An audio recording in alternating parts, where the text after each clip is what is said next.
Our next topic. Oh, Valve, you sneaky bastards. In this way, this is really the follow-up to our last episode. Our last episode, the Switch OLED was one of the main focuses of it. And we talked about how it might have been a missed opportunity. Hmm. And then, like, just around the corner, boom! Valve announced the Steam Deck. And, I might be just voicing how I feel about it here. I don't know how you guys feel about it yet. But, Eric, what's your take on Valve's Steam Deck? Watched the video this morning. Yeah. And holy fucking shit. Right? Right? What the hell? Yeah. Why would you get a Switch? I don't know. Well, apart from the exclusives. Apart from the exclusives. Or if that's apart your from thing. that, you already had the Switch. But like, there's no reason.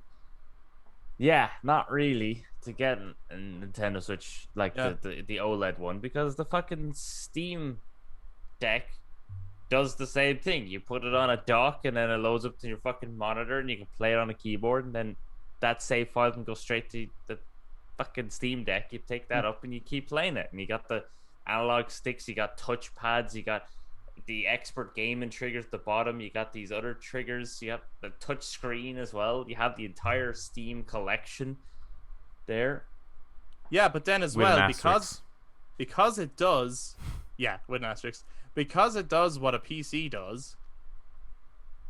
You can mod. You can fucking, like, Game Pass is available on PC, right? Yep. Threw a spanner in the works for me. I was like, I'm planning on getting an Xbox Series X this Christmas, and then this thing comes out. I'm like, I can make your mind up very quickly. Oh, can you? I can. Oh, and I don't know which way this is gonna go.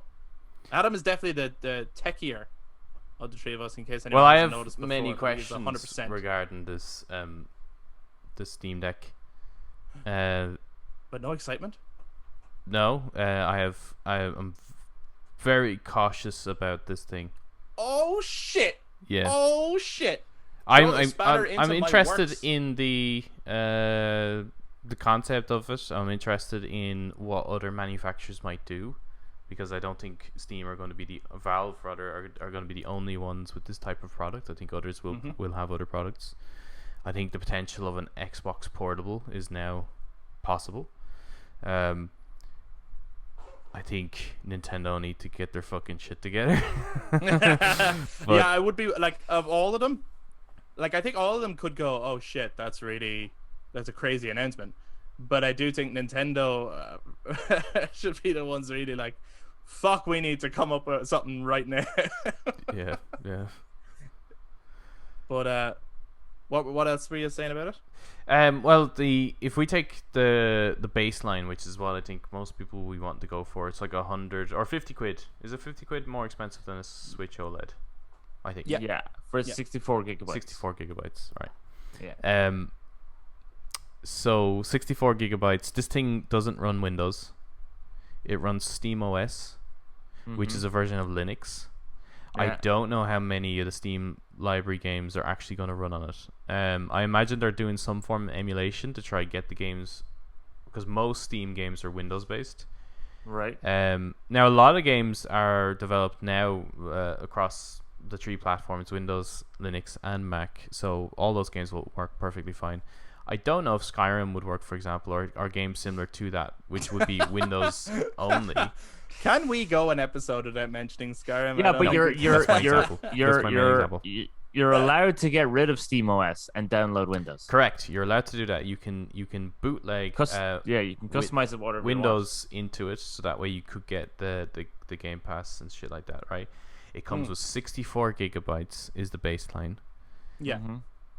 We know we have a PS5, we have 800 and something gigabytes, and only 600 gigabytes of that is actually usable. On a 64 gigabyte machine, good luck installing Windows on that. Oh, I would say, do not, if you're planning on buying the Steam Deck, do not buy the base version. Right, so then not. It's, okay, do I get the base version or do I get the one up from that? So that's 500 and something, isn't it? For the 256 gigabyte model. So is 256 even enough? You know, now we're getting into Series X territory. you have to get the most expensive one. Okay, so If you're now it's getting this at all. 600 and something, Yeah. right? So the APU in this, which is the Ryzen, similar to the one that's in the Series X, PS5, and the Series S consoles, it's that AMD processor. However, the graphical capability of it is the equivalent of an Xbox One. So the future potential of it, like, so far it looks like it's going to be able to play games that are out at the moment really, really well. But the longevity of that, what is the longevity of that? What will new games play on this? Obviously, it's going to play games better than the current Switch does. Yeah. But and the dock, for example, doesn't come with it. That's a separate thing. That's an that's not additional actually purchase. officially announced yet. They've said there will be a dock, but it's not actually. You can't get a dock this holiday season. Yeah. When they're so when the price, given all that into account, the price of this thing, I mean, if you're really to deck this thing out, you could probably buy an Xbox and a PlayStation for the price of this thing, or you could get a decent laptop that could play games. Because and obviously this thing is portable, but it's heavy. It's big. It's heavy. It's it's way really bigger than the heavy. Switch. It's a lot heavier than the Switch. So how portable is it? In terms of battery life, they were demonstrating you can get about 4 hours of battery life with Portal 2. Portal 2 is not that much of a demanding game. I want to know what's the battery life running Red Dead 2 or something like that on it. Realistically, what's the battery life of this thing? Or Death Stranding, because it can play Death Stranding. You can play Death Stranding. So what is Doom Eternal? What is the battery life realistically with this thing? How much do I have to turn the brightness all the way down? How low the settings do I need to go? What resolution do I need to play it on just to be able to squeeze battery out of this thing? So I think the current hype for it is probably it's probably a lot of hype because of the Switch announcement. Probably. Yes. If that Switch OLED model wasn't announced, I don't think the hype for this thing would be as big. And I do think those are the types of questions I want answered that we won't have yet until the thing is announced or released and the reviewers actually get their hands on it. Realistically, and they won't be able to toggle that invincibility. Yeah, they won't have mode the on this. They invincibility gotta. Will they be able to? Like, will it actually be able to give you that kind of gaming experience? As good as the Switch, for example. Like the thing is with the Switch is that although the games don't perform ultimately that great on it, the battery's actually pretty good on it because the games aren't that demanding.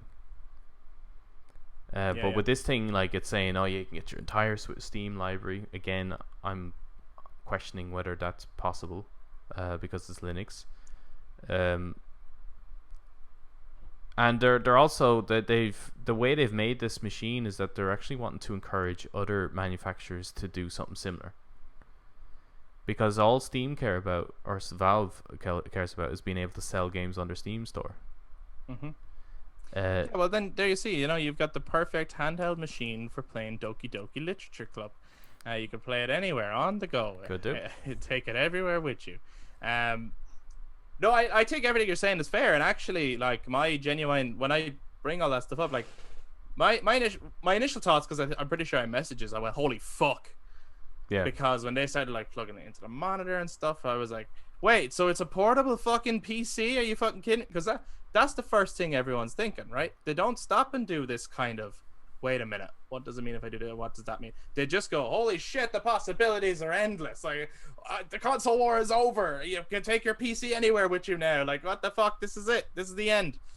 Yeah, the more you go into it, because, like, I did say there earlier that I was like, oh, should I still get an Xbox Series X this Christmas with this thing coming out if I could get Game Pass on it? No, I have come to the decision that I still want to get the Xbox Series X because for those very same reasons, I would want to see what this thing is actually like when it's out. I would not. Yeah. I'm not in a rush to get this thing, but I do think it's fucking cool, and I do think it's cooler than the announcement of the Switch OLED. And I think you're right. There's probably a lot of extra hype because of the timing of this. I do think there would have been hype there either way though, because I do think people who fucking love Steam put Steam on anything, and they're just like, oh, that's the best thing now. Yeah, I have a friend who asked me, it's like, with Steam, like, why would you bother get it? It was just before it got the PS5. I'd said I'd pre-ordered. I was looking forward to it, and he was like, with Steam though, like, why would you bother get a PS5? Why would you want to pay full price for games anymore? I was like, well, first of all, you know me at all, man. I still buy CDs. Are you kidding me? Wow. But also, I was like, the fucking artists, man. That's like fucking. You only listen to Spotify and you don't fucking go to the concerts. But anyway, No, that's it's almost more like you rent the movies rather than going to the cinema. yeah. It's like that actually a bit. But also, Or no, you I don't was rent like, the movies. You just torrent the movies. And Yeah. Steam does not have the console exclusives, which for me no, it doesn't. are usually not always, but usually the best gaming experiences that come out every year. For me, for the kind of games that I look for, And on the kind top of gaming of that experiences too, I'm into. Like, I Constantly kind of know updates. from experience that, like, take Tomb Raider for example, right? Tomb Raider, the 2013 one, Yeah. which is on Windows and it's on Mac, right? Or even Arkham Asylum, it's on Windows and Mac. And if I boot that up on my Mac and try play it, it's okay. It doesn't run that great. It plays, it's passable. On the same Mac, I boot up Windows and play the exact same game. It performs way better. It's the What's exact that same about? hardware. We see Windows has a long time legacy of like having these like DirectX, for example. It just has better technology to get the most out of its hardware for playing games, right? Okay. The likes of the Mac, for example, it's been very slow at doing that. They're doing it, but it's very slow at doing that. And Linux similarly has a thing called, I think it's called Proton, which is similar again. It's very slow in trying to get the most out of the hardware to get the best improvements for its games. That's why when you look at the likes of the Switch, for example, versus similar, because there were Android devices that have similar hardware to the Switch that could game at the time. Yeah. But none of them could play games as good as the Switch because Nintendo built in this technology to get the most out of the hardware. They gave that to the developers, and the developers were able to optimize their games. If this thing is running on Steam OS, the underlying technologies of Linux is still not as good as Windows to play games. So your Windows-based games are not going to run as good on this thing, and specifically, like the performance of it is just nowhere near a PC or modern consoles anyway.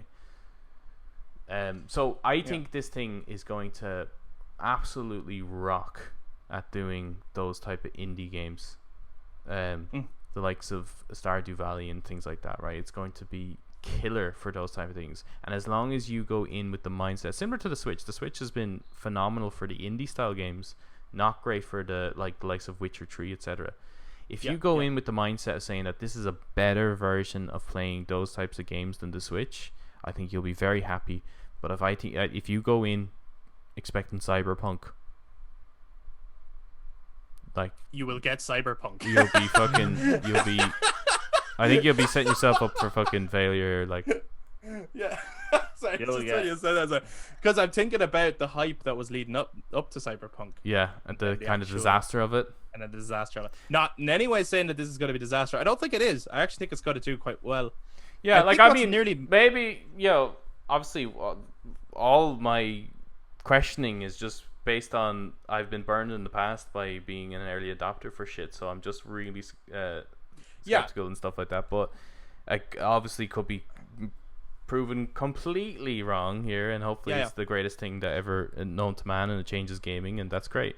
But I do think people just need to manage expectations, and I don't think you need to run out and get this thing. Just wait for the reviews, see what they say, and make your decision then. I suppose people are dying to reserve their copies though as well, right? Because there's going to be such a if they're worried about if they wait for the reviews. That's the whole thing about when a new thing is coming. It's like if I wait for the reviews, there'll be none left. Yeah. If I don't wait for the reviews, I'm gambling on whether or not this thing is going to be what I actually want it to be. I mean, people have already reserved it. It's Valve, it's Steam. It's after they have a fan they base. crashed the Steam website.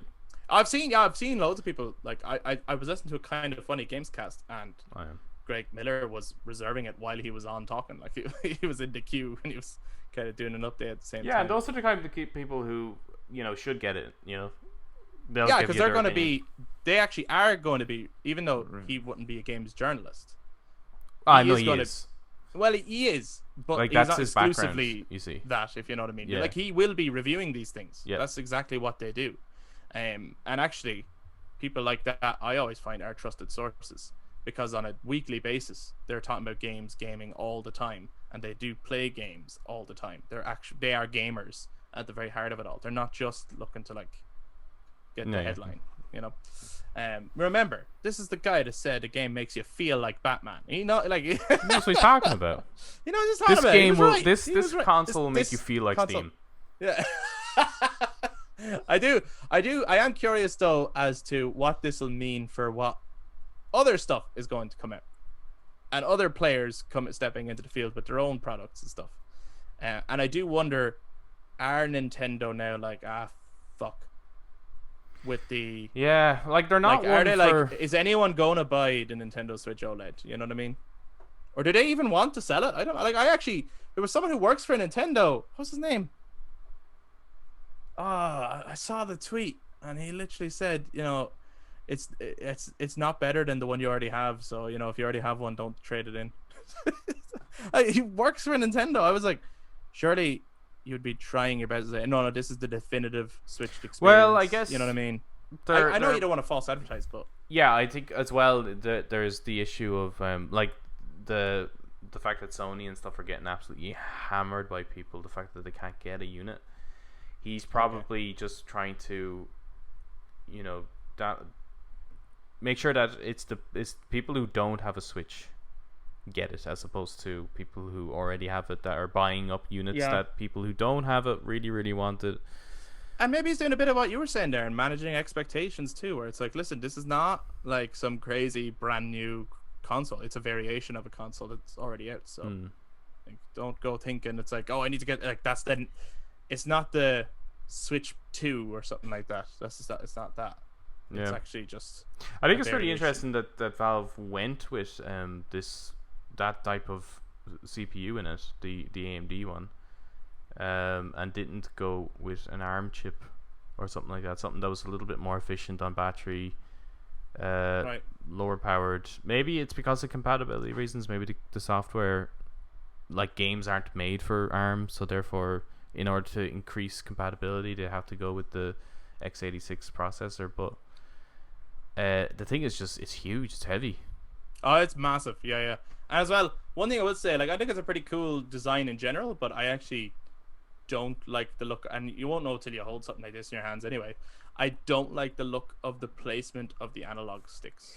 See, the guy I watched reviewing it, he said he didn't like that at first, but then when you hold it, it actually does get used work. to it maybe quickly, do you? Yeah, he got used to it quickly, and he was saying that when you are holding it, it does feel right. Okay. For that particular controller, like that console, and because he would be used to the D-pads being, or the analog sticks being down. Yeah. He's saying that it didn't work. It's just that looked slightly off-putting to me, but it's pretty heavy. Like I don't know. I think the other thing is, with these handheld devices, right? Yeah. This is why this one is slightly more interesting to me. Like I was like, yeah, it's fine, whatever. The bit where I went, holy shit, was when you connected it to a monitor. Right now, obviously, the more you think about it, there are other questions to bring up about that, and really, it is worth waiting to see, how it performs that way realistically. But, in the first place, the reason that surprised me so much was because I was like, I feel like that is going to perform and could look better than the Switch dock station does, right? On your TV. Yeah. And I don't commute all that much. I really don't. So the handheld side of it is not the thing to sell me on personally as a consumer. Like for a lot of people, that's going to work. If you're traveling a lot, then it's great to be able to take the games you love with you that your fucking mobile phone definitely can't run. You're not playing Death Stranding on your mobile phone, right? But if you're not traveling anywhere, I don't see myself going around the house with that thing when I could put it on a monitor or on a TV or something. I just don't see myself doing that. So to be honest, the handheld thing is really cool. It's a great sales pitch in general, but for me personally, that's never going to be the thing that actually ultimately makes me want to buy it, even though I appreciate the design. But it's that accessibility thing that we were talking about earlier on, because now people have the option of playing it either on screen or taking it with them. And that's cool. I'm into the options. That's really, really cool. Yeah, I agree. I just think that the size of it is, because I find even the Switch is a bit big sometimes. Yeah. That you have to obviously bring it around in a backpack or something like that. Like, it's a laptop bag essentially. So it's just these portable devices are just getting so massive. Next, it's going to be a TV. So to bring but like a TV the other thing is, so, but if it was smaller, like, do you really want to experience these huge?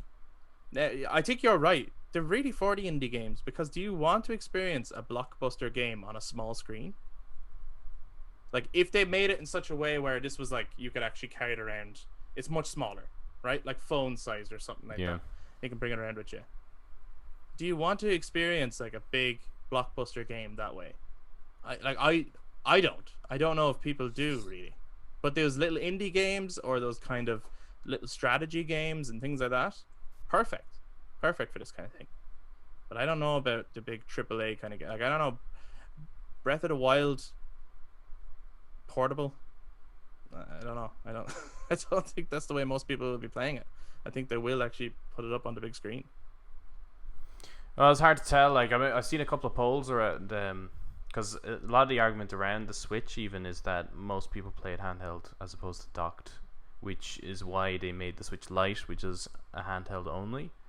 But actually, the gap is not as big as we would imagine. Most people do play handheld, but it's not significant enough to say that people don't play docked also. It's like still within the, like, docked would be low 50s, handheld would be high 50%. The bullshit coming out of Adam is fucking really affecting me. Well, actually, I think Adam's on the ball, and I think he is on the ball. I'm joking. You tried to make a little funny about your little sneeze, and now I'm going to make a show of you. I think you said that before, didn't you, Adam? That the gap between the handheld and dock yeah, that's that much. big. Yeah, I believe so. And so, I suppose what's interesting about that is, because if it was highly one way or the other, Nintendo might decide for their next project. It's like, oh well, that's our direction then. Like, why would we continue this docking thing if everyone is just playing handheld, or vice versa? Whereas if it's like, oh, okay, we'll continue down this road then, because it's clearly, it's more balanced than maybe we expected. Even if it is leaning more towards one than the other, it's still much more balanced. And I actually think the more people playing handheld thing is actually, for the most part, kids in the houses, the parents are using the TV, so they get the Switch, put the headphones on, and they play. Possibly. I think for the most part that's probably what it is. Not that there's not also people who are traveling or they maybe genuinely prefer it that way, but I think that's why it could lean that little bit way more, because like I know plenty of parents who just like go on, go play the Switch, and they watch the TV. So that does happen. So that like brings up, I imagine, a lot of the numbers as well. But yeah. So the Steam Deck, is it a day one purchase for anybody here? Adam, it's a no. Eric, it's a no. For me, it's a no as well. More interested to see what this does in the future, and more interested to see how this thing performs. I think it's cool and exciting, but I think for people who have built up a Steam library, like a massive one over the years, this is probably incredibly exciting for them. Yeah. But as someone who would, like, I have 5 games in my Steam library. Those 5 games, like Shogun 2, for example, I wouldn't want to play Shogun 2 on this thing. It's not there's not much of an incentive for me to pick this thing up, and yeah, I am, skeptical about how this thing performs and battery and the weight of it, the size of it, the comfort of it, everything. The whole thing has questions. People will be able to hear more of your skepticism on the Replayer podcast. Is that right? Yeah, we discussed the Steam Deck on this week's Replayer podcast. Comes out Wednesday. Excellent. So if you're listening to this before Wednesday, be sure to keep an eye out for the Replayer podcast when it comes out this week, featuring Adam and also Pagan, who we mentioned earlier on, because Pagan is on the Replayer podcast all the time. She's one of the hosts. But if you're listening to this after Wednesday, then you need to go back and go check it out. Replayer podcast. Check it out either on audio platforms or on YouTube. They also release weekly episodes, and it's another awesome podcast that talks about gaming. And the Replayers are a really, really, really cool community. And we said earlier on, guys, you gotta check out Pagan Plays on Twitch and on YouTube, and just check out the Replayer podcast, okay?